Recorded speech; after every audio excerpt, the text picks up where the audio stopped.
यहाँ पर हम बात कर लेते हैं क्लाउड कंप्यूटिंग के इम्पोर्टेंट क्वेश्चंस की जिनके चांसेस है कि वो एग्ज़ाम में आ सकते हैं।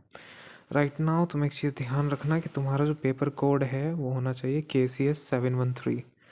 मैं यहाँ लिख देता हूँ KCS 713 फॉर रीज़न कि ये KCS 713 की सीरीज़ के हिसाब से जो है इम्पोर्टेंट क्वेश्चंस हैं।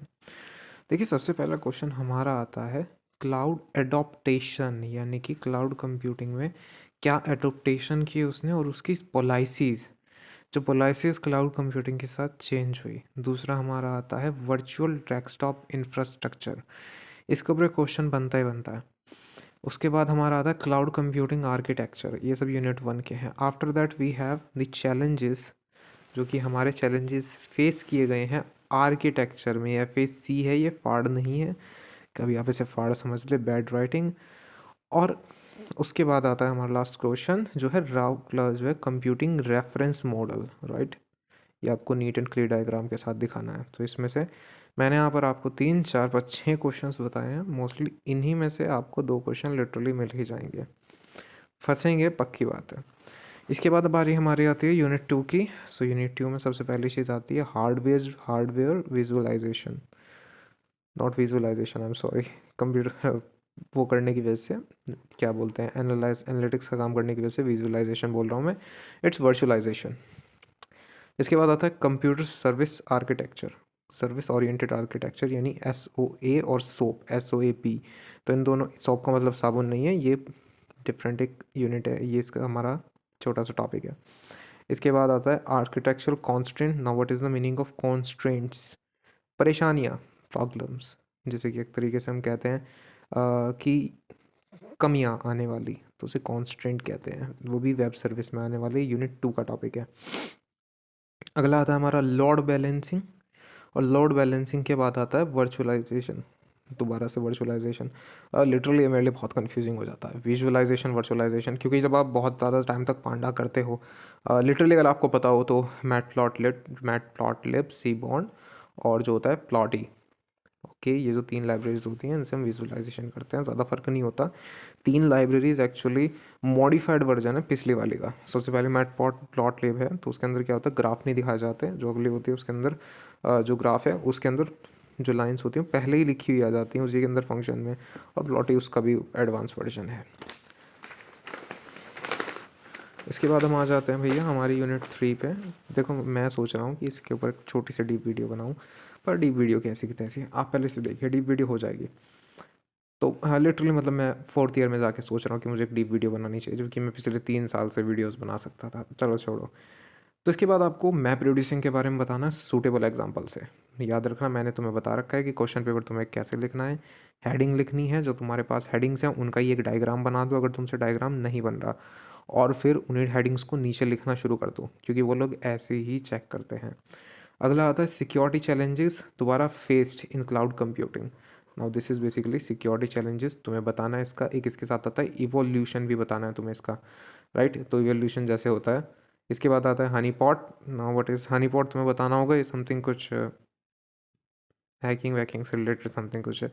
इसके बाद मेजर गोल बताना है तुम्हें NIST का। इसके बाद तुम्हें डिफरेंट लेयर बतानी है क्लाउड कंप्यूटिंग में क्या क्या होती हैं।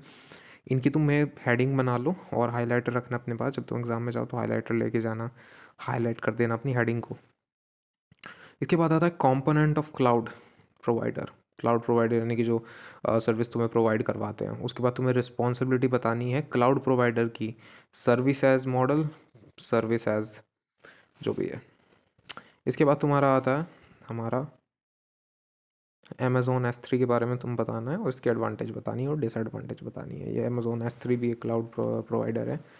इसके बाद हमारा आता है भाई unit 4, which is basically cloud computing reference model. तुम्हें कुछ इसमें से रिपीट मिलेंगे काफ़ी सारे आपस में, समझ रहे हो, और ये चीज़ होती है यूनिट्स के बाद। यूनिट्स इसमें इतनी डिवाइडेड नहीं होती, हो सकता है कि कई बार तो एक यूनिट से कई सारे क्वेश्चन आ जाएं, लिटरली ऐसा होता है दूसरी यूनिट में बोल बोल के, क्योंकि टॉपिक बिल्कुल मैच करते हैं। डिफ्रेंशिएट नहीं कर सकते तुम 2 टॉपिक में। देखो यहाँ सर्विस एज मॉडल प्रोवाइडर, यही तुम्हें फर्स्ट यूनिट में मिल जाएगा, ये फर्स्ट यूनिट में भी है ये, और इसी हिसाब से तुम्हें इसके क्वेश्चन करने होंगे। लिटरली मतलब बात मैं ये कहना चाहता हूँ कि क्लाउड से रिलेटेड कुछ भी चेप दो, तुम्हें मार्क्स मिलना ही है। 4th ईयर में बहुत कम लोगों की बैक लगाई जाती है, तो लिटरली चांसेस बहुत कम है कि तुम्हारी इसमें बैक आ सकती है।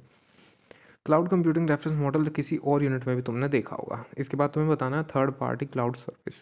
क्लाउड सर्विस के बाद तुम्हें बताना है क्लाउड के फीचर और इसका जो गूगल एप्लीकेशन इंजन है उसके बारे में बताना है। इसके बाद तुम्हें बताना एक्सप्लेन करना है रिसोर्स प्रोग्रामिंग के बारे में। प्रोग्रामिंग बोल रहा हूँ मैं, provisioning and resource provisioning method. ये जो होता है हमारा प्रोविजनिंग करने का मेथड क्या होता है रिसोर्स का, ठीक है। अगली बार तुम्हारा जो आता है वो होता है इंटर क्लाउड रिसोर्स मैनेजमेंट। ओहो। इसके बाद तुम्हारा आता है सिक्योरिटी चैलेंजेस और सिक्योरिटी गवर्नेंस, मतलब जो रूल्स इसके अंदर बनाए गए और जिसके इन्वायरमेंट को थोड़ा सही करने के लिए बनाए गए थे वो बताने।